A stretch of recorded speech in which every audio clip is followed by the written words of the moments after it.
Shalom y bendiciones a cada uno de los hermanos, a cada uno de los que se conectan a ver estas transmisiones. Estamos contentos de que nuevamente nos acompañe en esta nuestra aventura, entendiendo la Torah, entendiendo la ley de Dios. Así es que hace un par de meses nos dimos a la tarea de entender y estudiar un poquito de las leyes que rigen alrededor de los mandamientos. Y para eso estamos utilizando como recurso primario el Mishneh Torah. Este que está aquí son 10 tomos en total. Eran 8, pero acaban de salir 2. De hecho, soy uno de los primeros que tiene los 2 que acaban de salir.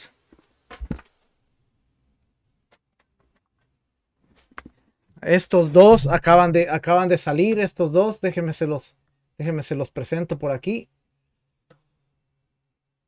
Hace como 2 semanas, hace como 2 semanas recibí un texto de un rabino de Argentina, el cual sabía que los andaba buscando y me dijo, mira, acaban de salir de impresión, ¿los quieres? Que es el volumen 7 y el volumen 8. Estaban en electrónico, pero en la biblioteca no estaban. Así es que aquí está el volumen 7 y el volumen 8 y ahora tengo los 10 volúmenes completos. Así es que los vamos a estar estudiando más adelante, pero ya la enciclopedia en sí general son 10 volúmenes ahora en lugar de 8. Y es la que estamos estudiando. Hoy vamos a empezar un nuevo libro. Hemos acabado 3 libros ya. Vamos a empezar uno y va a ser un poquito... Este libro lo estudié en esta semana que pasó. He estado estudiando unos capítulos y ha sido un poquito retante este libro. Se va a ser un poquito retante. Vamos a leer mucho y créame que cuando empecemos a estudiar este libro, que este libro 4, el Sefer Nashim, que es el libro de las mujeres, vamos a entender muchas cosas de historias bíblicas y vamos a entender muchas cosas que tienen que ver aún con la relación de Dios con su pueblo de Israel, porque acuérdense, es una relación de matrimonio, Dios y la esposa que es Israel, y vamos a entender un poquito de lo que sucedió, la carta de divorcio, vamos a entender cuál era la situación real de José con Miriam o María, la mamá de Yeshua. ¿Realmente ellos eran comprometidos o realmente ellos eran esposos, ya estaban casados? Y vamos a entender un poquito acerca del matrimonio. Así es que, sin más preámbulo, déjenme presentarles lo que vamos a estar estudiando.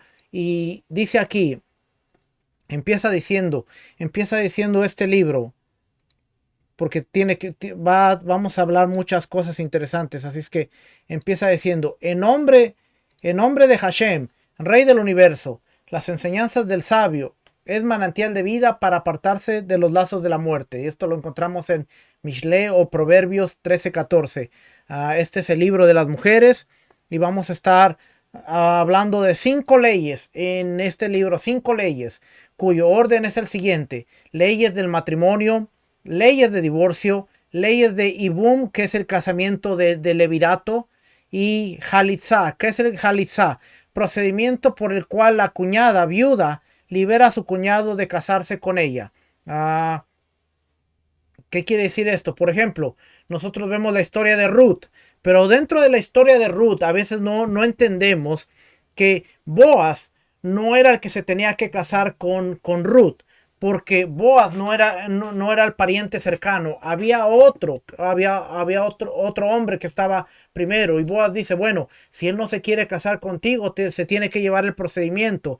Jalizá, es el procedimiento de Jalizá, en donde se quitaba el zapato, en donde ella tenía que escupir y tenía que hacer todo este procedimiento en donde el hombre la rechazaba a ella. Entonces ella podía casarse con otro hombre. Y así es como en la historia de Ruth a veces leemos todo esto, pero no entendemos.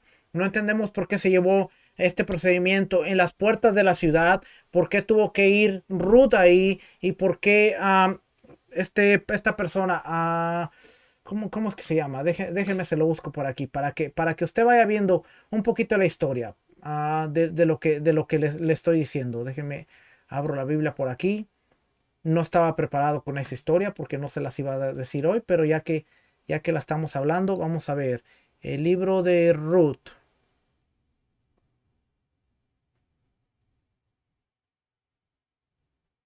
El libro de Ruth. ¿Dónde está el libro de Ruth? Isaías, Cantares. El libro de Ruth en el capítulo 3. Aquí está, mire. Déjeme la paso para acá.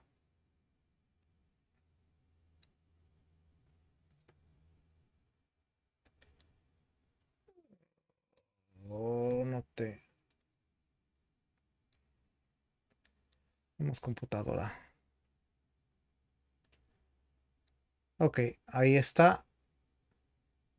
Y ahora sí, fíjese lo que dice aquí. Cuando leemos capítulo 3, versículo 6, dice, descendió pues a la era e hizo todo lo que su suegra le había mandado. Y cuando vos, ¿no?, hubo comido y bebido y su corazón estuvo contento, se retiró a dormir a un lado del montón. Entonces ella vino calladamente y le descubrió los pies y se acostó. Y aconteció que a la medianoche se estremeció aquel hombre y se volvió. Y aquí una mujer estaba acostada a sus pies. Por cierto,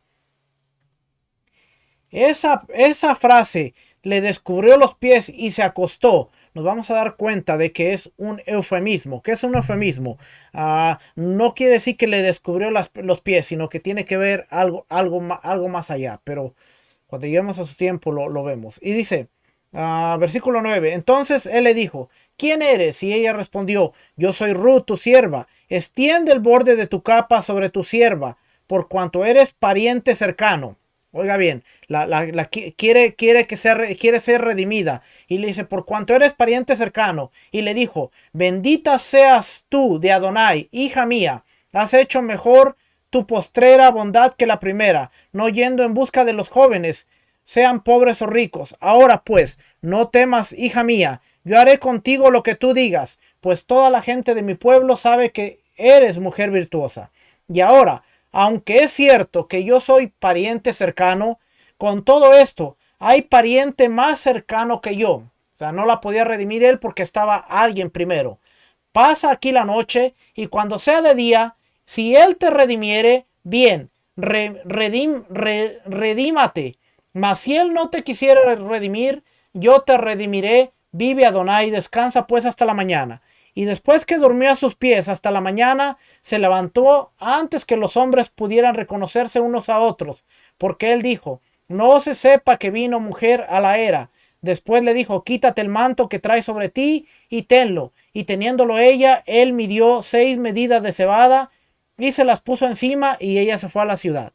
Y cuando llegó a donde estaba su suegra, ésta le dijo, ¿qué hay, hija mía? Y le contó ella todo lo que con aquel varón le había acontecido. Y dijo, estas 6 medidas de cebada me dio diciéndome, a fin de que no vayas a tu suegra con las manos vacías.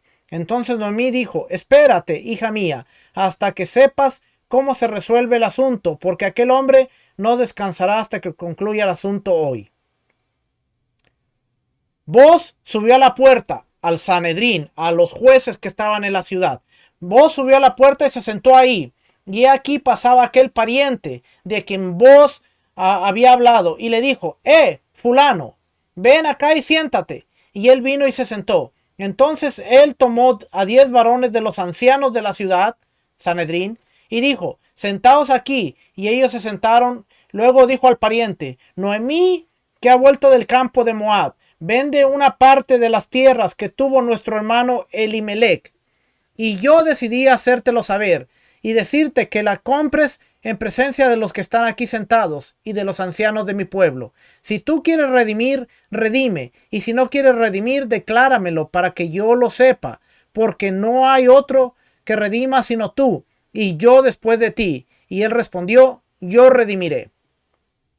Entonces replicó Boaz, el mismo día que compres las tierras de mano de Noemí, debes tomar también a Ruth, la moabita, mujer del difunto, para que restaures el nombre del muerto sobre su posesión, el matrimonio levirato, que también lo vamos a ver. Y respondió el pariente, no puedo redimir para mí, no sea que dañe mi heredad. Redime tú usando de mi derecho, porque yo no podré redimir. Había ya desde hace tiempo esta costumbre en Israel tocante a la redención y al contrato, que para la confirmación de cualquier negocio, el uno se quita el zapato y lo daba a su compañero, y esto servía de testimonio en Israel. Entonces el pariente dijo a Boaz, tómalo tú, y se quitó el zapato. Y Boaz dijo a los ancianos y a todo el pueblo, vosotros sois testigos de que he adquirido de mano de Noemí todo lo que fue de Elimelech, y todo lo que de Kelión y Malón, y que también tomo por mi mujer tomo por mi mujer a Ruth, la moabita, mujer de Malón, para restaurar el nombre del difunto sobre su heredad, para que el nombre del muerto no se borre de entre sus hermanos y de la puerta de su lugar. Vosotros sois testigos. Y dijeron todos los que estaban a la puerta todos los que estaban a la puerta con los ancianos, testigos somos. Adonai haga a la mujer que entre en tu casa como a Raquel y a Lea, las cuales edificaron la casa de Israel, y seas ilustre en Efrata, y seas de renombre en Belén, y sea tu casa como la casa de Fares, el que Tamar dio a luz a Judá, por la descendencia de esta joven que te dé a Adonai. Boaz pues tomó a Ruth, y ella fue su mujer, y se llegó a ella, y Adonai le dio que concibiese y diese a luz un hijo. ¿Okay? Esa es la historia. Entonces, ¿qué está pasando ahí? Había una Jalitzá, que este hombre, el cual no se dice su nombre, porque aún Boaz dice fulano, si es que no sabemos cuál era el nombre, era fulano. Él rechaza a Ruth, no se quiere casar con ella, dice no puedo redimirla porque va a maldecir. ¿Por qué dice que va a maldecir? Porque su esposo había muerto, porque se habían ido, porque lo habían perdido todo. Entonces se creía que ella cargaba o portaba una maldición. Entonces al él rechazar, dice no la quiero. Entonces vemos en este caso que el zapato era el testigo de que ahora yo te doy mi derecho, tú que tienes mi zapato, tú puedes tomar a Ruth como tu mujer. Y esa historia no la pudiéramos entender fácilmente si no viniéramos a ver las leyes de la Jalitzá, que es el procedimiento por el cual la cuñada viuda libera a su cuñado de casarse con ella. Leyes de la joven virgen, leyes de Sotá, la mujer sospechada de adulterio. En sí, todo este libro que vamos a estar viendo, que vamos a empezar hoy, esto es todo lo que concluye. Leyes del matrimonio, leyes del divorcio, leyes del casamiento levirato, leyes de la liberación, cuando una persona no se quiere casar con la viuda, que es la Jalitzá, leyes de la joven virgen, leyes de la mujer sospechada de adulterio. Si es que leyes del matrimonio, empezando con leyes del matrimonio, incluye 4 preceptos, 4 mandamientos, 2 preceptos positivos y 2 preceptos negativos. A saber, 1. Contraer matrimonio por medio de un acta matrimonial y una ceremonia nupcial. Aparte de la parashá de esta semana que vimos a Kitetse, nos habla acerca de la ketubá, de la acta matrimonial. 2. No intimar con una mujer sin mediar acta matrimonial y ceremonia nupcial. Está prohibido tener relaciones sexuales antes de contraer el matrimonio. 3. No negar a la esposa el alimento, la vestimenta ni la cohabitación. Y 4. Fructificarse y multiplicarse de ella. Son los 4 mandamientos que tiene que ver alrededor de las leyes matrimoniales. Capítulo 1. El precepto de contraer matrimonio. Antes de la entrega de la Torá, cuando un hombre se encontraba con una mujer en la calle y ambos querían contraer matrimonio, la llevaba a su casa, mantenía una relación íntima, es decir, sexual con ella, y así se convertía en su esposa. Pero cuando se entregó la Torá, se les ordenó a los israelitas que si un hombre quiere casarse con una mujer, primero debe consagrarla como esposa ante testigos y recién después se convierte en su esposa, como expone. Cuando un hombre toma a una mujer como esposa y luego cohabita con ella, Deuteronomio 22:13. Eso quiere decir que antes de la entrega de la Torá, realmente lo que consumaba un matrimonio era el acto sexual. Si un hombre tenía relaciones con una mujer, era como literalmente la hacía su esposa. Pero después de la entrega de la Torá, el Eterno le ordenó a los hijos de Israel que no podían consumar un matrimonio de esta manera más, sino que tenía que tener un acta matrimonial, consumar el matrimonio y después la relación. Así es que, y eso lo vamos a ver a continuación.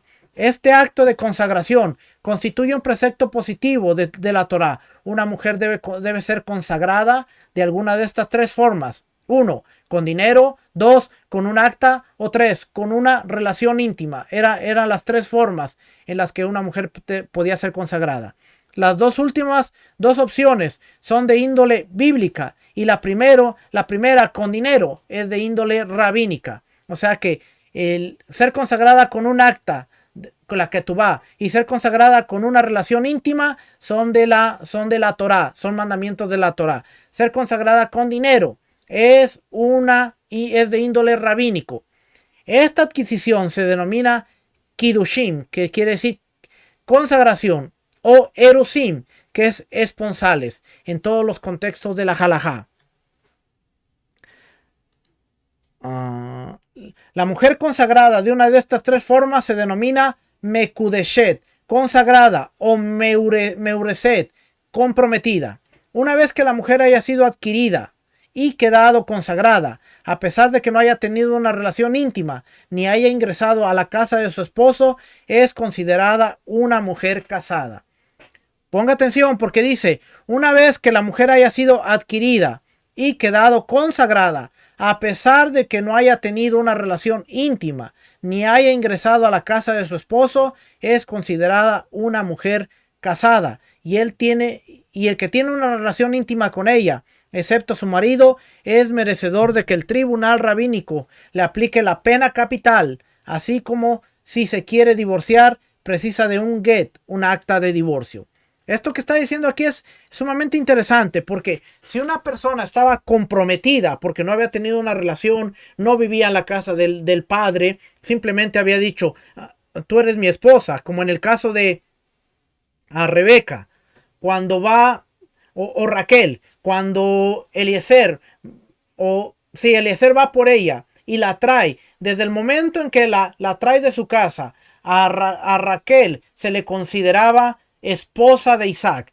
No estaba con él, no habían tenido una relación, no habían estado ni siquiera juntos, pero se le consideraba la esposa. Así es que de esa manera, cuando una mujer quedaba consagrada, era como su esposa.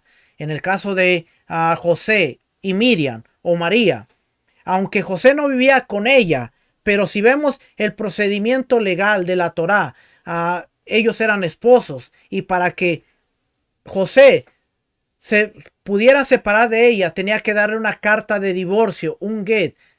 Se tenía que divorciar de ella. Por eso dice que José no quería difamarla, porque no se podía separar solamente de ella. Mira, aquí rompemos y aquí se quedó. No, porque legalmente ellos eran unos esposos, y por eso el asunto se vuelve aún un poquito más complicado, porque ahora para José alejarse de Miriam, de María, tenía que darle un get, una acta de divorcio, literalmente decir, me quiero divorciar de Miriam, y tenía que haber una razón por la cual se tenía que divorciar, y esa razón era, bueno, pues porque está embarazada y yo no soy el padre, y automáticamente tenía que venir un procedimiento legal en contra de Miriam, y lo que leemos a veces en el Evangelio no nos queda tan claro, porque vemos que estaban comprometidos y bueno, él no quería difamarla, no quería hacer esto, pero no, era algo legal. Ellos eran esposos, aunque no vivían juntos, eran esposos. Y vamos a verlo aquí más adelante, fíjese. Dice esta parte ya la leímos, pero se vuelve a repetir. Antes de la entrega de la Torá, cuando un hombre se encontraba con una mujer en la calle, podía, si ambos querían, pagarle para tener relaciones íntimas con ella, por ejemplo, en un cruce de caminos, e irse. Ella se denomina prostituta. Cuando fue entregada la Torá, esto se prohibió, como expone, que no haya prostitución entre los israelitas. Deuteronomio 23:18, lo acabamos de leer esta semana. Por consiguiente, cualquier persona que tenga una relación íntima con una mujer a modo de prostitución sin kedushim recibe la pena de azotes por ley de la Torá, pues tuvo relación íntima con una prostituta. Todas las mujeres con quienes la Torá prohibió tener relaciones íntimas y penó dicho acto con caret, castigo impuesto por el cielo, que se manifiesta con el cercenamiento del alma o morir antes del tiempo, y son las que están expuestas en la sección Aharei Mod del libro de Levítico, Vayikra, capítulo 18, se denominan Arayot. Cada una de ellas es denominada herba. Por ejemplo, la propia madre, la hermana, la hija, etcétera, etcétera, etcétera. Todo lo que leemos en el libro de Levítico 18, y que son relaciones sexuales prohibidas, está prohibido tenerlas. Y aquí nos dice, la prohibición de herba incluye relaciones incestuosas y adúlteras.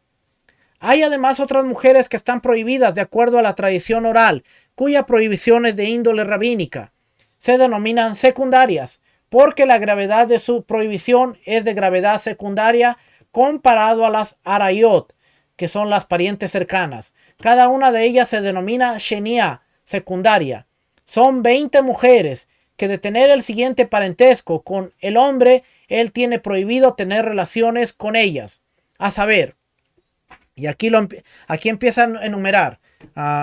Fíjense qué interesante, porque aquí nos está diciendo cuál es la legalidad aún de una relación sexual. Por ejemplo, abuela materna. Y esto es sin interrupción hacia arriba. Es decir, que incluso está prohibido tener relaciones con la abuela de la abuela materna. O sea, la bisabuela y la tatarabuela. Madre del abuelo materno, únicamente. Es decir, que la prohibición se aplica solo a esa generación. En este caso estaría permitida la madre de la mencionada mujer. Abuela paterna, y esto es sin interrupción hacia arriba. Es decir, que incluso está prohibido tener relaciones con la abuela de la abuela paterna. Madre del abuelo paterno. Esposa del abuelo paterno, y esto es sin interrupción hacia arriba. Es decir, que incluso está prohibido tener relaciones con la esposa de nuestro patriarca Jacob. Esposa del abuelo materno. Tía esposa del hermano por parte de su madre del padre. Tía esposa del hermano de la madre, ya sea hermano por parte del padre como de la madre. Nuera de su hijo, y este enlace no tiene interrupción, es decir, incluso está prohibido tener relaciones con la nuera de su bisnieto hasta el fin de las generaciones. Es decir, cualquiera de nuestras esposas considerada secundaria para Jacob, nuestro patriarca. Nuera de su hija, únicamente. Bisnieta, hija de la hija de su hijo. Bisnieta, hija del hijo de su hijo. Bisnieta, hija de la hija de su hija. 14. Y bisnieta, hija del hijo de su hija. Únicamente. 15. Hija del hijo del hijo. Hija del hijo del hijo de su esposa. Únicamente.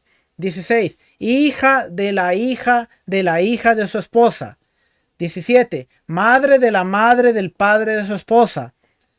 18. La madre del padre de la madre de su esposa.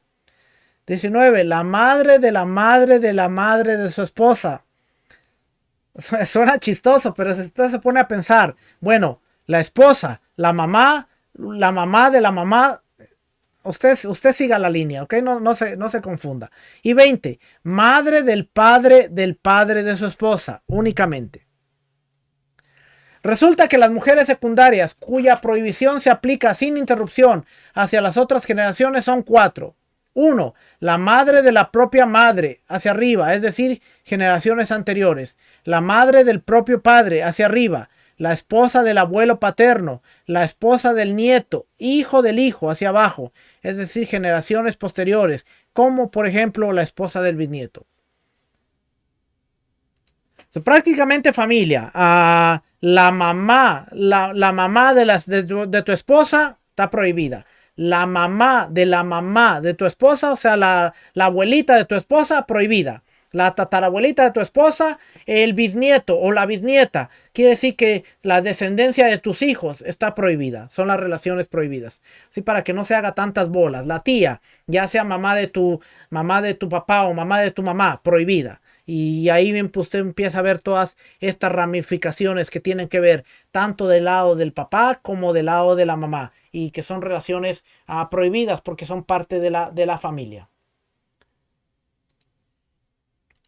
A veces suena así como trabalenguas porque dice la mamá de la mamá de la mamá de la esposa. Bueno, solamente vea la esposa, la mamá y luego la mamá, bueno, la abuelita. Y todos los casos en los que está prohibido tener relaciones íntimas por la ley de la Torá, cuya transgresión no implica pena de caret, se denomina prohibición y es un precepto negativo o prohibición relativa a la santidad. Y son 9 prohibiciones, a saber, una viuda para el sacerdote principal. El sumo sacerdote no se podía casar con una mujer viuda. Una divorciada, una prostituta o una jalalá, mujer nacida de una relación entre un sacerdote y una mujer prohibida para él. En los últimos 3 casos, la prohibición se aplica tanto a un sacerdote principal como a cualquier sacerdote. Un mamseret, la hija de una relación adúltera o incestuosa para un israelita, y un israelita para un manser, se me olvidó la palabra, manser. Aquí la tengo. Bastardo, un bastardo. Una israelita para una monita o amoabita. Una israelita para el hombre que tenga aplastado, mayugado los testículos o amputado su miembro viril. La ex esposa de un hombre después que estuvo casada con otro hombre. Una yevamá, una viuda sin hijos, que se casó con otra persona estando aún vinculada a su yavam, su cuñado por levirato o jalitzá. El levirato se describe así. ¿Cuál era el levirato? Si un hombre casado muere sin dejar hijos, uno de sus hermanos, que se le llama yavam, debe casarse con la viuda yevamá para construir la familia de su hermano fallecido. Ok, ¿y cuál era el problema del levirato? El levirato parece que no era tanto problema, pero ¿cuál era el problema? Bueno, si nosotros lo vemos desde la perspectiva bíblica, el levirato tenía un pequeño problemita, y esto es lo que está sucediendo en la historia de Judá con Tamar. ¿Se acuerda que muere el primero y después Tamar le da el segundo hijo? Y el segundo hijo no quería tener relaciones sexuales con su cuñada, pero no quería engendrar hijos. ¿Por qué? Porque el levirato tenía algo sumamente interesante. Los hijos nacidos de esa relación no se consideraban hijos del hombre, sino que se consideraba la descendencia e hijos del fallecido, del que murió. O sea que tú te casas con tu cuñada, pero prácticamente tú no vas a tener hijos, porque los hijos van a ser reconocidos como hijos de tu hermano fallecido. Y los hijos de Judá dijo, no. Me gusta la relación, sí puedo tener relaciones sexuales con mi cuñada, pero no voy a engendrar hijos, porque no van a ser mis hijos, van a ser hijos de mi hermano que murió. Y ese era el problema con el levirato, que cuando una persona entraba al levirato, entraba sabiendo que tu descendencia no es tu descendencia, es la descendencia de tu hermano que falleció. Por eso cuando vemos la unión de Ruth con Boaz, vemos que la descendencia le fue contada como descendencia de Noemí. Y Boaz sabía eso, y Boaz entró sabiendo eso. Así es que ese era el problemita del levirato. Por eso dice aquí, el Yevamá, que era la viuda, y el Yavam, que era el hermano. Debía casarse con el hermano debía casarse con la viuda para construir la familia de su hermano fallecido. No era su familia, era la familia de su hermano. Y si el cuñado no quiere casarse con ella, debe realizar la ceremonia de Jalitzá. ¿Qué era la ceremonia de Jalitzá? Que implica la anulación de dicha obligación. Lo que vimos en la historia de Ruth que le leí al principio. La ceremonia consiste en que la mujer declara ante el tribunal que el cuñado se niega a perpetuar el nombre de su hermano. Luego le quita el calzado de su pie y escupe en el suelo ante él. Deuteronomio 25:5 dice: dice eso. Y la mujer, vamos a ver Deuteronomio 25:5. Deuteronomio 25:5 nos dice: cuando hermanos habitaren juntos y muriere alguno de ellos y no tuviere hijo, la mujer del muerto no se casará fuera con hombre extraño. Su cuñado se llegará a ella y la tomará por mujer y hará con ella parentesco. Y el primogénito que ella diere a luz, sucederá en el nombre de su hermano muerto, para que el nombre de éste no sea borrado de Israel. Y si el hombre no quisiere tomar a su cuñada, irá entonces su cuñada a la puerta, a los ancianos, y dirá: mi cuñado no quiere suscitar nombre en Israel a su hermano, no quiere emparentar conmigo. Entonces los ancianos de aquella ciudad lo harán venir y hablarán con él. Y si él se levantara y dijere: no quiero tomarla, se acercará entonces su cuñada a él delante de los ancianos y le quitará el calzado del pie y le escupirá en el rostro y hablará y dirá: así será hecho al varón que no quiere edificar la casa de su hermano, y se le dará este nombre en Israel: la casa del descalzado. Qué interesante, porque mire, nosotros leímos la historia de Ruth y vimos que el fulano se quitó el calzado, se lo dio a Boaz, pero no vimos la siguiente parte del proceso. Ahora, ¿habrá sucedido esto? Bueno, si ellos estaban siguiendo la ley de la Torá, yo creo que sí. ¿Por qué no lo vemos escrito en el libro de Ruth? Porque el libro de Ruth está escrito para una audiencia que conocía todas estas cosas. Era innecesario decirle: y por cierto, Ruth se paró y fue la que le quitó el calzado y escupió al fulano porque no se quiso casar con ella. Porque se entendía que eso era así. Al decir que estaba el zapato ahí incluido, y que Boaz se quedó con el zapato, y que Boaz se casó con Ruth, podemos deducir que el resto de la ceremonia delante de los ancianos se tuvo que dar. No menciona a Ruth, no estaba Ruth ahí. No porque no se mencione no quiere decir que no estaba Ruth, porque vemos claramente que la ley de la Torá dice, vamos a leerla nuevamente, la ley de la Torá dice: entonces, si el hombre no quisiere, versículo 7, si el hombre no quisiere tomar a su cuñada, lo que pasó con el fulano que dijo: no, yo no me quiero casar con ella, va a maldecir mi tierra, irá entonces su cuñada a la puerta, a los ancianos, y dirá: mi cuñado no quiere suscitar nombre en Israel, a su hermano no quiere emparentar conmigo. Entonces los ancianos de aquella ciudad lo harán venir.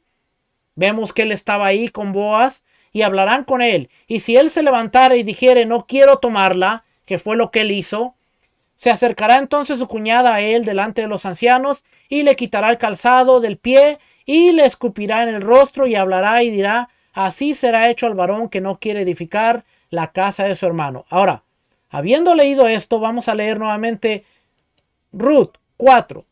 Y Boaz subió a la puerta y se sentó ahí, y aquí pasaba aquel pariente de quien Boaz había hablado, y le dijo: fulano, ven acá y siéntate. Y él vino y se sentó.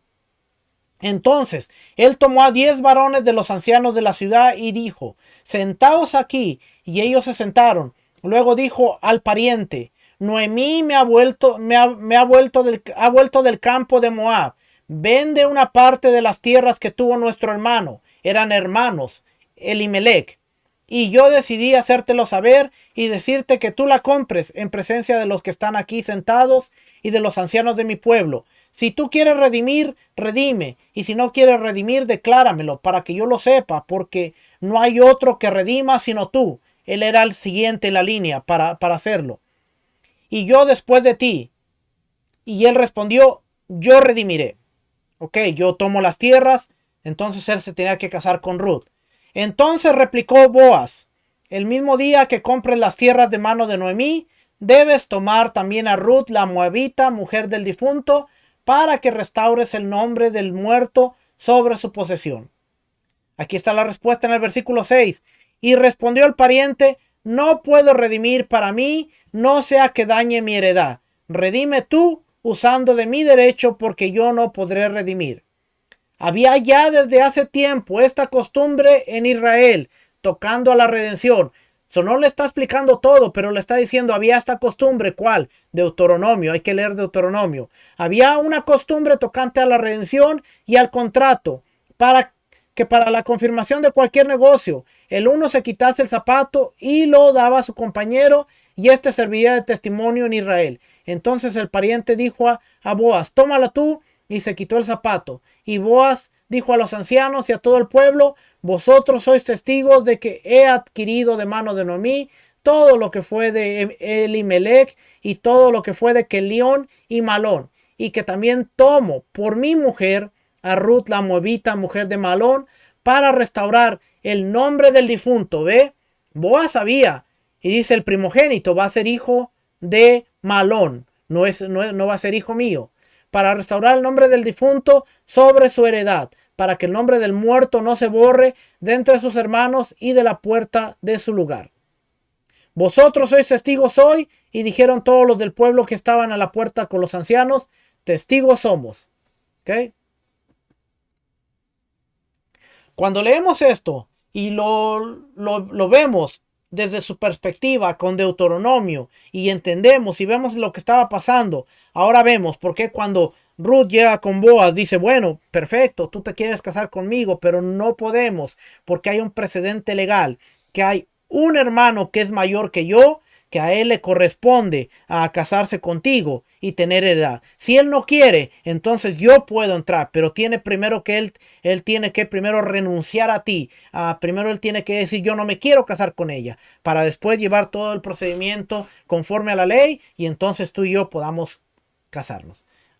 Y es la forma en que podemos entender la escritura. Muchas veces leemos Ruth y leemos Ruth en Shavuot y leemos la redención y vemos todas estas cosas, pero a veces nos pasamos por alto lo que está hablándonos sobre las leyes que tienen que ver con el matrimonio, con la jalitzá, con el matrimonio del levirato y todo lo que estamos viendo. Así es que espero que todo esto haya sido de interés, que usted vea qué importante, porque mucha gente dice, ¿y a mí de qué me sirve estudiar la Mishnah? ¿Y a mí de qué me sirve? La gente ya se concentra, ya ni dicen, Yeshua dijo, ya solo dicen, Ramban, el Ramban, el Ramban. Parece que el Ramban es su Mesías. Bueno, el Ramban no es mi Mesías, pero Ramban me enseña, me ayuda a entender la escritura para poder yo entender aún las palabras de mi Mesías, Yeshua, de mi maestro, que mi maestro sabía todo lo que yo estoy estudiando ahora.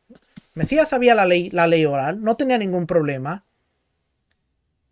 Pero cuando caemos en ese argumento de yo, ¿por qué voy a estudiar la Mishnah?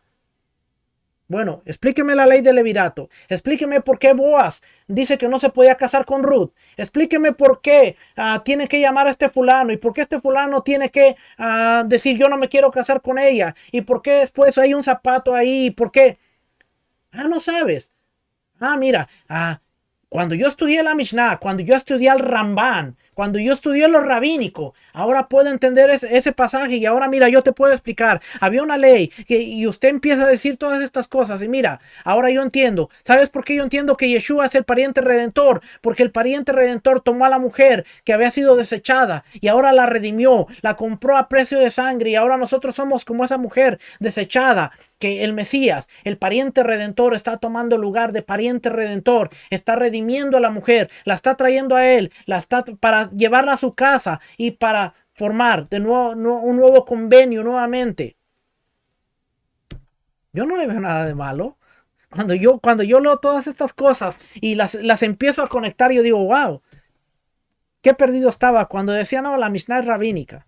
Porque ahora puedo entender la escritura de una mejor manera. Y eso es lo que queremos despertar en las personas. No, si nosotros no tenemos algo que no sabemos, a veces es mejor indagar, estudiar, pero no desechar la información porque nos estamos perdiendo perlas, hermano.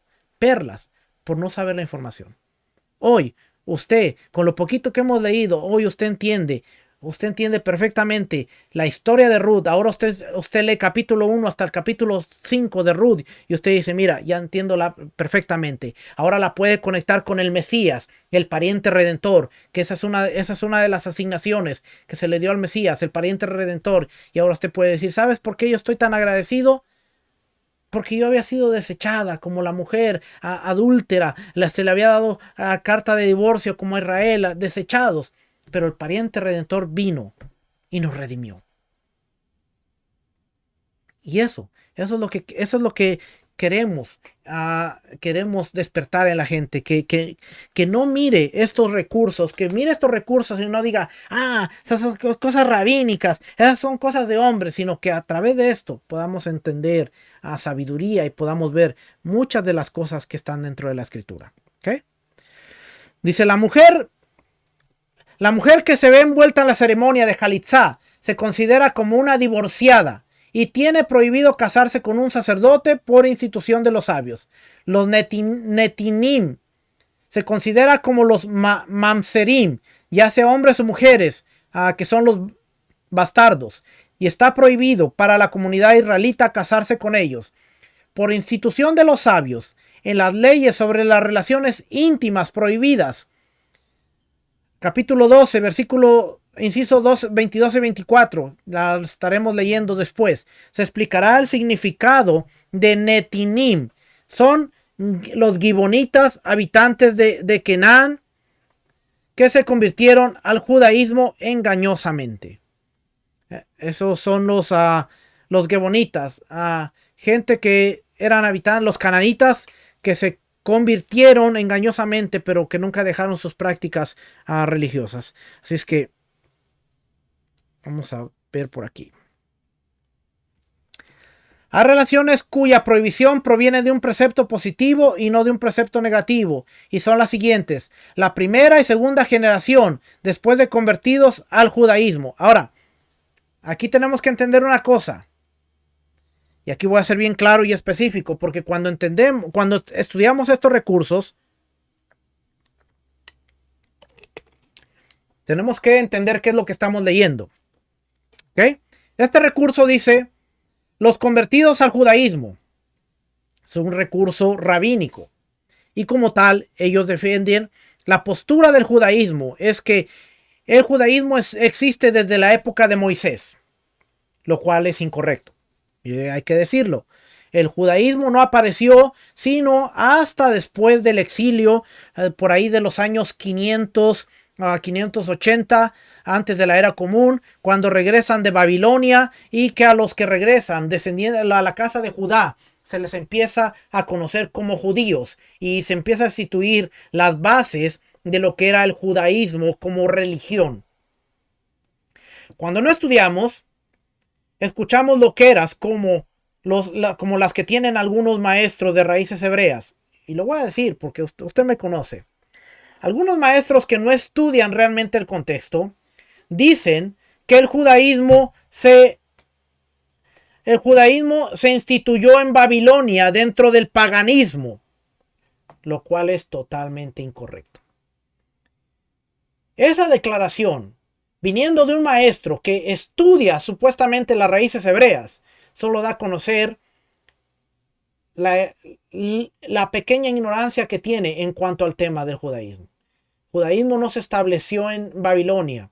El judaísmo empezó a desarrollarse en Babilonia, pero no fue dentro del paganismo, porque fue cuando ellos regresan y se establece la gran asamblea, Esdras, Nehemías, Zorobabel, los 120 sabios, Mardoqueo, Daniel, sus amigos, y ellos establecen las bases de lo que se iba a conocer como judaísmo. Hasta el judaísmo se empieza a conocer como judaísmo, como religión, hasta después de la destrucción del templo, en el año 70, después de la era común. Antes de eso, no existía el judaísmo como religión. Está lo que los académicos llaman el judaísmo del segundo templo, que no era tal cosa, pero así le llaman los académicos. Judaísmo del segundo templo, que era lo que practicaba Yeshua realmente.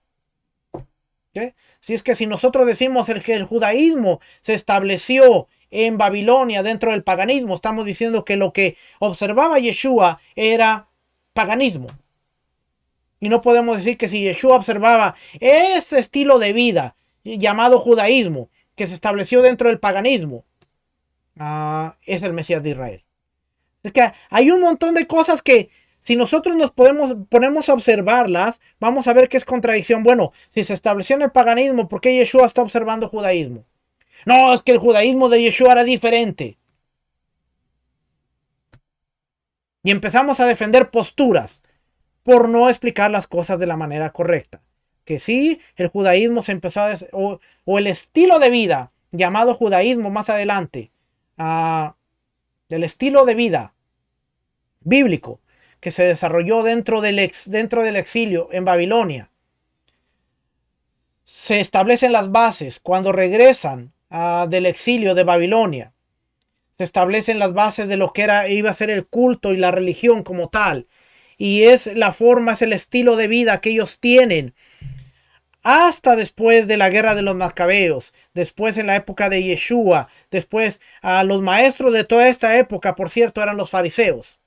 ¿Okay? Eran los que enseñaban, eran los maestros, los perushim, los separados, los que eran los maestros, los que enseñaban. Y por eso en la época de Yeshua, los fuertes en la enseñanza eran los fariseos. Los saduceos eran otra cosa que se corrompieron, compraron el poder ante Roma, compraron el sacerdocio y ellos estaban completamente en contra de muchas cosas. De hecho, fueron los saduceos, no los fariseos, fueron los saduceos los que iniciaron el complot para matar a Yeshua porque iba en contra de todos sus intereses. Y ahí vemos la guerra que siempre había entre fariseos y saduceos. Pero así fue como empezó la cosa. Y era como la gente vivía, su estilo de vida, basado en las columnas y en lo establecido por la gran asamblea. ¿Okay? Así es que le quería dejar esa notita por ahí para que nos vayamos educando, vayamos desarrollando esos conceptos, vayamos entendiendo bien las cosas y cuando escuchemos algo por ahí digamos, ya sabemos por dónde viene esa enseñanza y podamos detectar las cosas como son. Y todas estas cosas usted las puede validar, usted puede buscar judaísmo del segundo templo y va a haber mucha información. El judaísmo de Yeshua era el judaísmo del segundo templo. Ahora, Yeshua nunca estaba atacando la forma de vivir o la forma de enseñar el judaísmo como tal, por así decirlo, por poner una palabra, sino le estaba enseñando la vida de los fariseos que se había corrompido. Enseñaban una cosa y vivían otra. Enseñaban de una manera y hacían las cosas de otra manera. Por eso aún Yeshua dice, todo lo que los fariseos, los maestros de la ley, les enseñen, háganlo. Porque Yeshua dijo, eso es paganismo, no lo hagan. No, todo lo que les enseñen los fariseos, los maestros de la ley, háganlo. Pero no hagan como ellos, porque dicen y no hacen. Son sepulcros blanqueados. Así que Yeshua no tenía ningún problema en la forma en que ellos enseñaban, pero en la forma en que ellos vivían, porque se habían corrompido. Ellos enseñaban una cosa y vivían otra, tal y como sucede hoy. Hoy hay excelentes maestros, hay maestros que uno los escucha y dice, wow, pero uno los ve en su diario vivir y dice, ok. De todo hay. Y esto estaba en la época de Yeshua también. No está ajeno. Vamos a seguir por aquí. Entonces, habiendo explicado eso, vamos entonces a entender que esta partecita está un poquito errónea. Porque dice, la primera y segunda generación después de convertidos al judaísmo. No había judaísmo. Estamos hablando de cuando se entregó la Torá. ¿Quiénes estaban prohibidos? La primera y segunda generación de los egipcios, los edomitas, ya sean hombres o mujeres. Pues a partir de la tercera generación está permitido casarse con ellos. Deuteronomio 23:8. Y vamos a leer Deuteronomio 23 para poder entender y para explicarle mejor este pasaje. Deuteronomio 23 dice,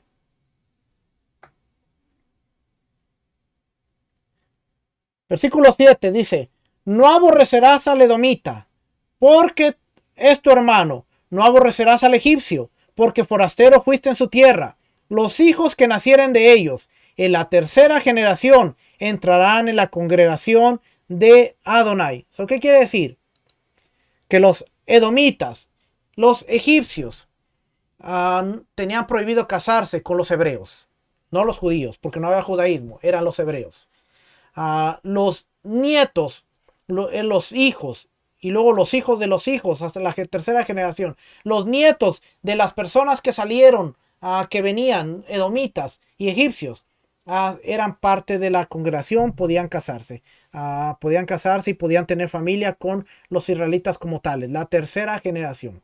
¿Okay? Ahí es donde está diciendo la tercera generación, los nietos de todas estas personas, edomitas y egipcios, que querían ser parte del pueblo de Israel, tenían que esperar hasta la tercera generación. Los que salieron prácticamente eran parte del pueblo, porque cuando se presentaron en el monte Sinaí, ellos eran parte de las tribus ya y se habían absorbido y eran parte del pueblo de Israel. Pero los que querían ser parte de la congregación, parte del pueblo, tenían que esperar hasta la tercera generación, que es lo que está diciendo aquí. No aborrecerás al edomita, porque es tu hermano. No aborrecerás al egipcio, porque forastero fuiste en su tierra. Los hijos que nacieran de ellos en la tercera generación entrarán en la congregación de Adonai.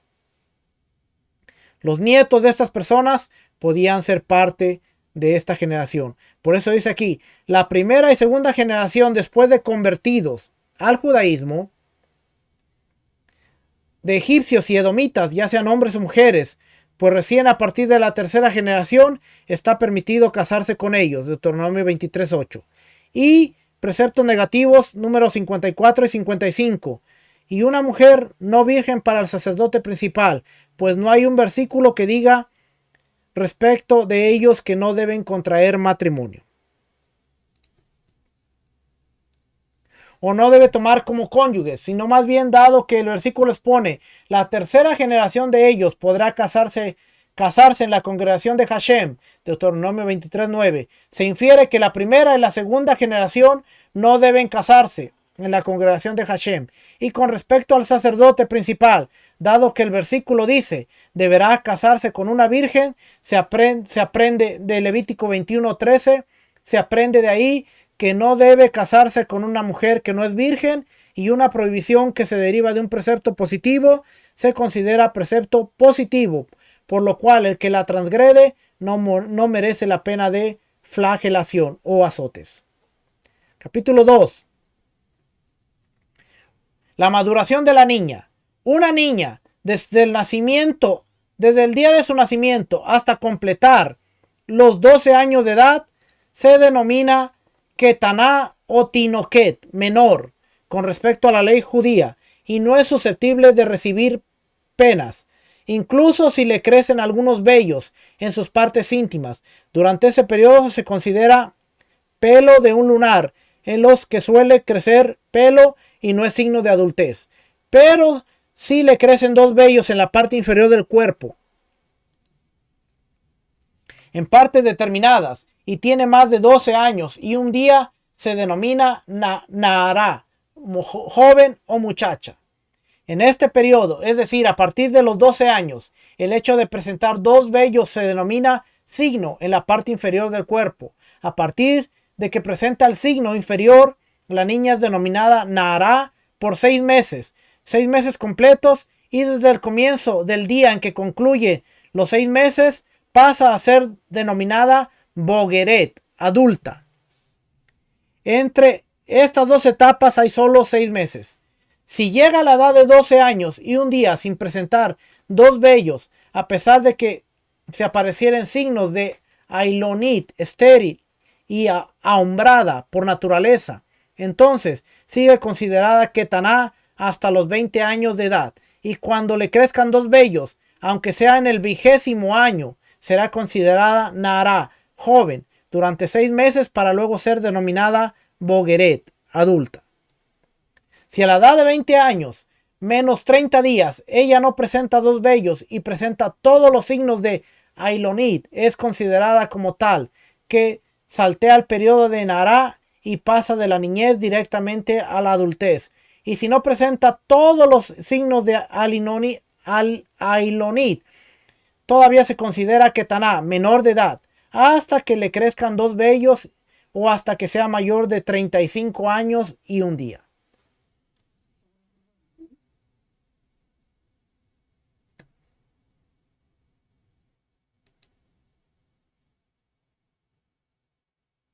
Ok.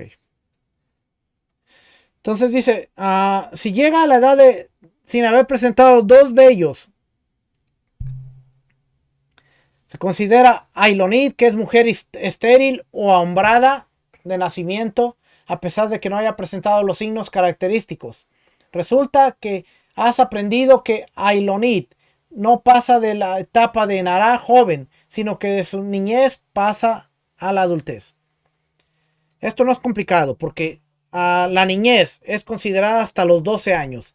Después de los 12 años y un día, si la niña presenta los signos del vello púbico, es considerada una joven y se le dan 6 meses y quiere decir que la niña de 12 años y 6 meses es considerada adulta. Si no presenta el vello púbico, se le considera estéril o ahombrada, ¿cuál sería la otra palabra? Amachada o características de hombre y tiene que esperar hasta los 20 años.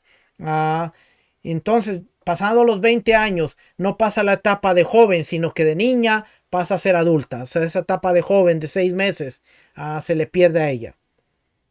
Los signos de Ailonit, estéril o ahombrada, son los siguientes. No tiene pechos, sufre en las relaciones íntimas, no tiene la forma del abdomen inferior como las mujeres, que sobresale un poco abajo. Su voz es gruesa y no se distingue de la de un hombre. Tanto la Nará, la Bogueret y la Ailonit son consideradas adultas a los efectos susceptibles de las penas de la Torá. Además, hay signos de madurez en la parte superior del cuerpo de la mujer. Se denomina signo superior. Hay signo inferior y signo inferior. En los signos superiores, ellos son los siguientes. Cuando al ubicar los brazos hacia atrás, se forma un pliegue en su pecho. Cuando la areola se oscurece. Cuando al poner la mano en el pezón se hunde y toma un tiempo antes de regresar a su lugar. Cuando se forman pliegues en el extremo del seno y se forman en el pezón. Y mis maestros explicaron, dice Rambán, cuando se forman los pliegues solamente, los pechos se agrandan y se inclinan hacia abajo. Y no le voy a seguir leyendo lo demás, pero ya usted vio todo eso. En total son 8 signos. Si la niña presenta uno de estos signos o todos ellos teniendo 12 años de edad o menos, no deben ser tomados en cuenta y ella se considera una Ketaná, una menor. Si llega a la edad de 12 años y un día y entonces presenta el signo inferior, dos vellos, ya se considera una Nará joven, sin necesidad de prestar atención a ninguno de estos 8 signos. En el caso de que no presenta el signo inferior, pero presenta uno de estos 8 signos, es duda si se considera una Ketaná, una menor o una Nará, una joven. Por lo tanto, cuando surge algún asunto halágico respecto de ella, se le considera como la más exigente de ambas. Si se presentan todos los 8 signos, pero no presenta el signo inferior, se considera absolutamente una adulta, ya que es imposible que se hayan presentado todos los 8 signos sin que se presente el inferior. Más bien, se estima que el signo inferior apareció, pero luego se le cayó. La niña que dio a luz después de los 12 años de edad, a pesar de que no haya presentado los signos de madurez, ni el inferior ni los superiores, es considerada adulta. Los hijos son considerados los signos. Y usted dirá, ¿en qué mente cabe que una niña de 12 años tiene relaciones? Bueno, lo vemos hoy en día. Y en el mundo de nuestros patriarcas, en el mundo del antiguo Israel, a las niñas se casaban muy jóvenes y daban a luz a edad muy temprana. Así es que cuando una niña se consideraba realmente adulta a los 12 años, era muy propensa a que iba a formar un hogar prontamente. Hoy en día Hoy en día no lo vemos así, pero acuérdese que en el contexto cultural y en la mente en el cual la escritura fue escrita, muchas de estas cosas sí estaban sucediendo. La maduración del niño. Con respecto al niño, desde el nacimiento hasta los 13 años, se denomina Catán y Tinoc, menor, aunque le hayan crecido varios vellos. Eso no es signo de adultez, sino es como si fuera un pelo de un lunar, donde suele crecer pelo. Si le crecen dos pelos en la parte inferior del cuerpo, en los lugares característicos, y tiene 13 años y un día, es denominado adulto y hombre. Si el niño llega a esa edad de 13 años y un día, sin que le hayan crecido dos vellos púbicos, aunque haya manifestado signos de esterilidad, se considera menor hasta 30 días antes de los 20 años de edad. En caso de que al llegar a este momento no presenta dos vellos púbicos ni dos pelos de barba, se manifiesta cualquier signo de esterilidad, se considera estéril y se le aplican las mismas leyes que a cualquier adulto. Si no presenta ningún signo de esterilidad, sigue siendo considerado menor hasta que le crezcan los dos vellos púbicos o hasta que cumpla 35 años y un día. Pero con el hombre era diferente, porque el hombre después de los 13 años, si tenía dos vellos púbicos, era considerado un adulto. Si llegaba a los 19 años con 11 meses y no tenía vellos, no tenía dos pelos en la barba y presentaba signos de esterilidad, se le consideraba un menor y tenía que esperar hasta que cumpliera 35 años para considerarlo como un adulto. Interesante que a los 35 años ya era un adulto, sin importar cualquier cosa. Si llega a esa edad de 35 años sin que le hayan crecido dos pelos, se considera estéril, a pesar de que no haya manifestado ningún signo de esterilidad. Si llega a la edad de 20 años, menos 30 días, sin que le hayan crecido dos vellos púbicos, pero sí le crecieron dos pelos de barba, a pesar de que manifieste uno de los signos de esterilidad, no se considera adulto, estéril, sino que continúa su niñez a los efectos jalágicos, hasta que manifieste todos los signos de esterilidad o hasta que cumpla 35 años y un día. ¿Cuáles son los signos de esterilidad? Los signos de un hombre estéril de nacimiento son los siguientes. No tiene barba, su cabello es frágil, su cuerpo es liso, sin vello, su orina no produce espuma. Cuando orina, el flujo de la misma no forma una curvatura, sino que apenas sale del cuerpo desciende abruptamente. Un semen es descolorido o bien no espeso. Su orina no tiene olor característico. Cuando se baña en invierno, su cuerpo no produce vapor. Su voz es aguda y no se distingue de la de una mujer. ¿Cómo sabían ellos cuál era la persona que presentaba signos de esterilidad? Por esto, no tenían medicina, pero sí tenían todas estas señales que ellos podían ver, en las cuales ellos decían, bueno, esta persona presenta todos los signos de esterilidad, quizás es estéril. Y era el gran problema con todo esto es que usted dice, ¿y cuál es el caso este? Bueno, el gran problema es que estamos viendo una sociedad que no tenía medicina, que no tenía cosas médicas. Por lo tanto, cuando una pareja no podía tener hijos, siempre se iba a culpar a la mujer.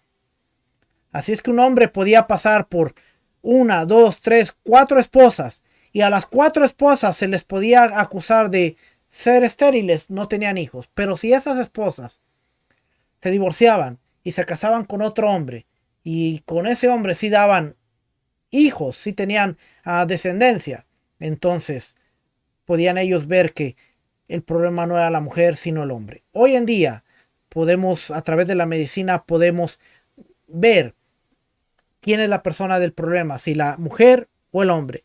Pero en los casos bíblicos no era así, no había medicina, no se podía ver quién era el estéril, la mujer o el hombre, y era un problema. Por eso se sabía que quién era una mujer que presentaba signos de esterilidad o quién era un hombre que presentaba signos de esterilidad. Y usted dirá, ¿qué tiene que ver todo esto que estamos estudiando? Bueno,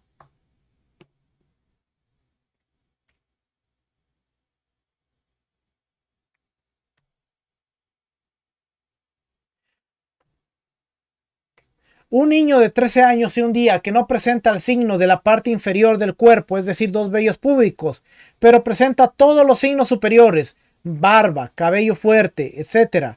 Existe la duda de que si se considera adulto o menor, si su área púbica no fue inspeccionada y presenta los signos superiores de adultez, tiene la presunción de adulto.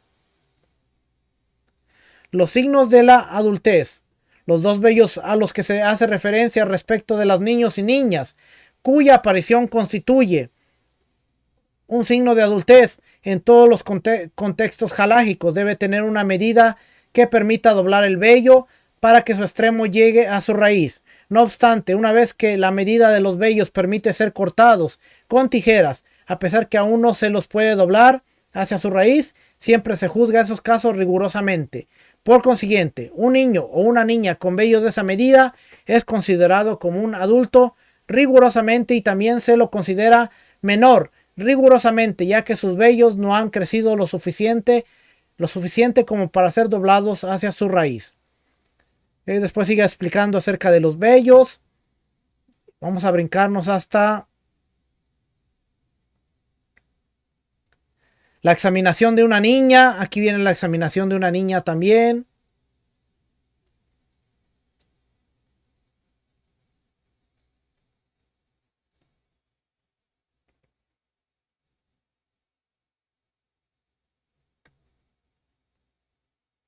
Dice: no nos apoyamos en las mujeres con respecto a la edad de un niño o una niña, si alega que ya cumplió 12 o 13, ni en parientes, sino al testimonio de dos hombres aptos para atestiguar.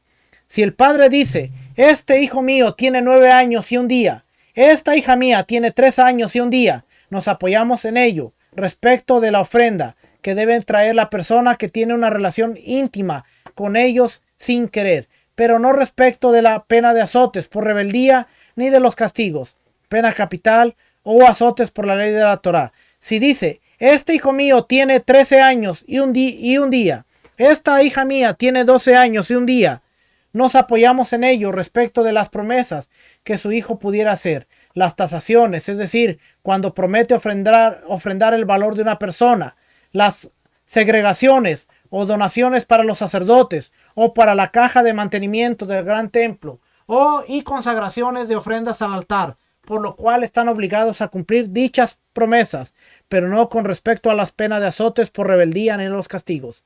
Acuérdese, por ejemplo, el medio shekel, que lo daban los hombres adultos. Si el niño tenía 13 años y un día y era considerado adulto, tenía que dar el medio shekel. Pero si era dudoso, si era dudoso o todavía era considerado menor hasta los 19 años, no tenía la obligación de dar el medio shekel. Y por eso era importante esto, porque en la sociedad era sumamente importante. Y déjenme le leo estos conceptos. Hermafrodita, aquel que tiene el miembro masculino, también el órgano femenino, es denominado androginos. Es duda si se considera hombre o mujer. Jamás presentará un signo que determine con certeza si se trata de un hombre o una mujer. Un tumtum. ¿Qué es un tumtum? Un tumtum es el que no tiene ni el miembro masculino ni el órgano femenino, sino que esa parte del cuerpo está cubierta por una membrana. Es denominado tumtum. También respecto de él hay duda acerca de su sexo. Si la membrana se abre y resulta que es hombre, se considera hombre absolutamente. Si resulta que es mujer, se considera como tal absolutamente. Un tumtum y una androginos de más de 12 años y un día de edad tienen presunción de adultos, y a ellos es que a los que se menciona hace alusión en los diferentes contextos cuando se menciona estos términos, es decir, a partir de los 12 años y un día. Ahora, médicamente se ha comprobado que estos casos existen. Material extrabíblico, les soy honesto, no tengo el conocimiento de que haya un precedente en el cual, no bíblicamente no encontramos uno, pero la literatura extrabíblica, de que hubiera un caso en donde se presentara una persona con los dos miembros, y debería estar en la Mishnah, el Talmud, la Tosefta, no lo hay, no lo sé, no voy a decir que no lo hay.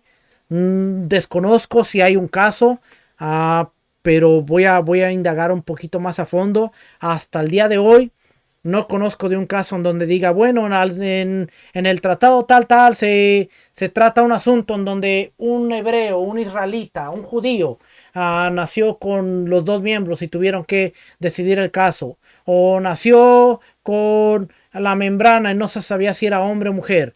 No lo hay. Fuera de Israel ha habido muchos casos donde científicamente, médicamente se ha comprobado que sí han existido, porque a veces decimos, no, pero es que la Biblia dice que Dios creó al hombre, hombre y mujer los creó, entonces todo esto que, bueno, ha habido casos en donde han nacido.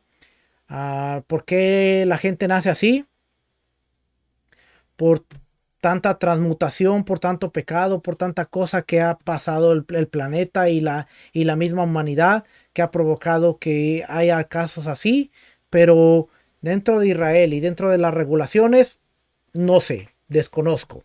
No le voy a decir que no lo hay, porque si hubiera ahí y al rato digo, sí había, así es que no me voy a aventurar a eso. Voy a decirle, desconozco si hay un caso legal, pero voy a indagar y si hubiera yo se lo hago saber. Pero fuera de Israel sí lo hemos visto, sí hay casos comprobados médicamente. Si es que, ¿qué ha pasado con estas personas?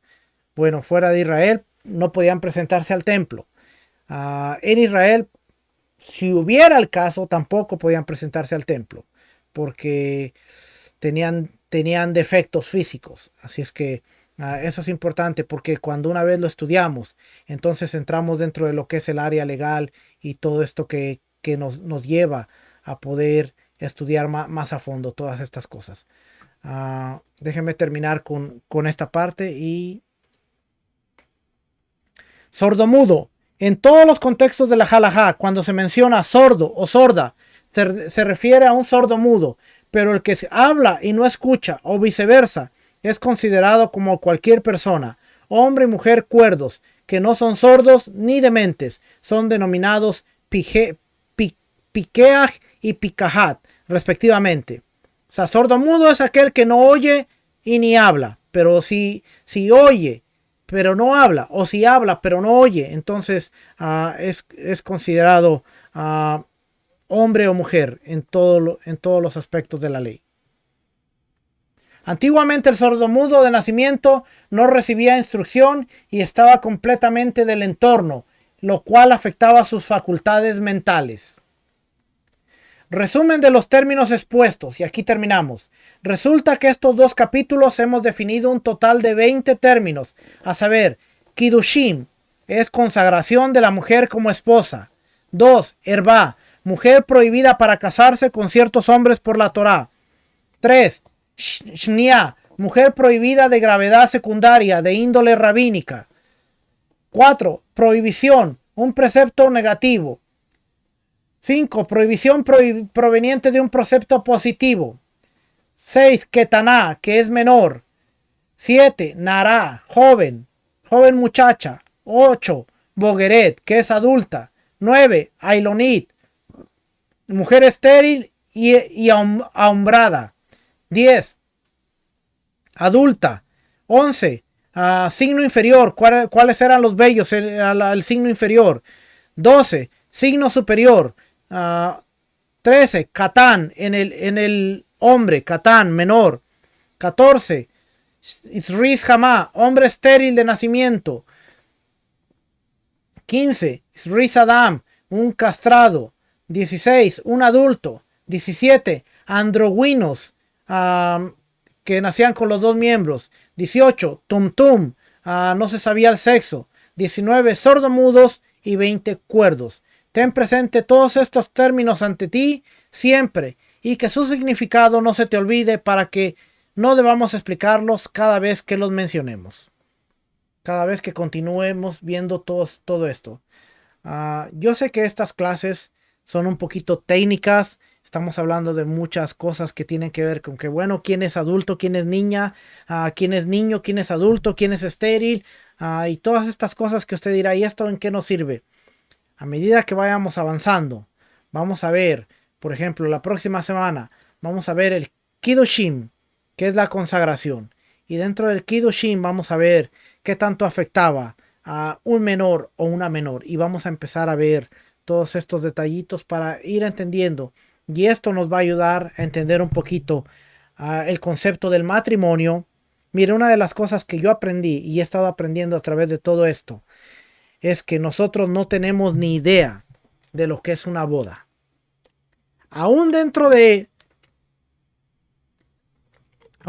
raíces hebreas, una boda judía, no sabemos lo que es la boda judía. Y combinamos muchos aspectos. Cuando yo fui invitado a oficiar una boda, y que fue la primera boda que la hice en el contexto judío, yo tuve que estudiar mucho, ¿sabe? Tuve que estudiar mucho el por qué. Y yo dije, si vamos a hacer una boda judía, no vamos a mezclar y no vamos a meter de esto de aquí, de esto de allá. Y yo hablé con los novios. Y los novios dijeron, bueno, pero es que nuestros familiares son cristianos y queremos meter unas cositas ahí. Y yo le dije, bueno, vamos a meter las cosas que no sean importantes y que pues, podamos hacer distinción. Pero todo el proceso de la boda tiene que ser judía. Empezando desde el concepto de que el novio es el que va a esperar a la novia en el altar. No vamos a decir que vamos a hacer una boda judía en donde el papá va a entregar a la novia y va caminando la novia y el novio está esperando allá y entra el novio con la mamá y eso es una boda cristiana. ¿Okay? Eso es una boda cristiana, disfrazada con un talid y con muchos elementos hebraicos, pero esa no es una boda en el contexto judío. Ahora, cuando yo lo hice, usted hubiera visto la cara de toda la gente que estaba en la congregación. Vamos a empezar la boda, vamos a darle el recibimiento al novio. Y empezó a caminar el novio hacia el altar y toda la gente se empezó a ver así, y un silencio así como que, y este tipo se volvió loco y esto no saben lo que están haciendo, qué. Y ok, novio, aparece aquí al lado mío, aquí. Ahora por favor, vamos a hacer que suene el shofar. Y el shofar está anunciando que viene... Perdón, el shofar anuncia que viene el novio y entra el novio. Y la gente así como que sonó el shofar y entra caminando el novio solito, sin nadie va el novio solito. El novio aparece aquí. Ahora sí, vamos a recibir a la novia. ¿Y por qué vamos a recibir a la novia? Porque la novia se presenta y empecé a dar toda la explicación que cuando se empezó a dar la explicación mucha gente dijo, ahora entendimos la locura que hicieron al principio. ¿Por qué le estoy contando, por qué le estoy diciendo todo esto? Porque cuando nosotros entendemos la boda desde la perspectiva hebrea, perspectiva judía, vamos a entender la Biblia. La Biblia se va a abrir así, mire. La Biblia se va a abrir de una manera que usted va a decir, ahora entiendo por qué Yeshua tenía que morir. Ahora entiendo por qué Yeshua dijo, en la casa de mi padre muchas moradas hay. Voy a preparar lugar. La hora y el día nadie la sabe, sino mi Padre que está en los cielos. Todas las cosas que estaba hablando Yeshua tenían que ver con el contexto de una boda. Porque el novio daba el kiddushim, daba la consagración. Tú eres mi esposa, pero ahora me voy. Voy a preparar la casa, voy a preparar el hogar. Y voy a regresar por ti. ¿Cuándo voy a regresar por mi esposa? Cuando mi padre me diga, estás listo, ve a traer a tu novia. Mientras la novia se quedaba, pero tenía que quedarse a guardarse para el novio, guardarse, estar preparada, estar apercibida para cuando el novio venía. La hora, el día y la hora nadie la sabía. Solamente el novio del padre, el padre del novio, que era el que iba a enviar por la novia. Y yo espero que a medida que vayamos entendiendo todo este libro, el libro de las mujeres, vamos a entender la relación, vamos a entender el pacto, vamos a entender por qué a Israel se le dio carta de divorcio, por qué Israel fue desechada y por qué no podía regresar, por qué el marido tenía que morir y Yeshua, siendo el representante de Dios, muere en nombre del Eterno para que ahora la mujer que había sido desechada sea reconciliada y pueda nuevamente volver a ser parte de la alianza y del convenio. Y yo creo que vamos a aprender bastante en todo esto. No lo vamos a tomar como leyes, nada más leyes de esto, leyes del otro, sino aún el libro de... Mucha gente no entiende el libro de Apocalipsis. Y cuando veamos las leyes de la sotá, de la mujer acusada de adulterio, dice que tenía que pasar por el proceso de darle las aguas amargas. Y cuando usted lee el libro de Apocalipsis, dice que al final va a haber un juicio en donde a la humanidad se le va a dar a tomar de las aguas amargas. Una estrella cae del cielo, ajenjo, contaminando los ríos, los arroyos. Y esa agua va a ser tomada por la humanidad, las aguas amargas, las cuales van a producir muerte en muchas personas que han cometido adulterio. Un Apocalipsis está escrito en el contexto del juicio a la mujer adúltera. Pero si no estudiamos todo esto y decimos, pero Rambambán y Rambán y Rambán. Bueno, ahí quédate. Quédate viendo Apocalipsis con los monstruos y todos los monstruos, las bestias y los ángeles y no entendemos lo más mínimo. Así es que, familia, no le quito más su tiempo. Que el Eterno les bendiga, que el Eterno les guarde. Nos estaremos viendo la próxima semana para seguir hablando un poquito de las leyes del matrimonio. La semana que viene voy a ir más rapidito. Hoy quería definir muchos conceptos que nos van a ayudar para entender de mejor manera. Familia, shalom, bendiciones.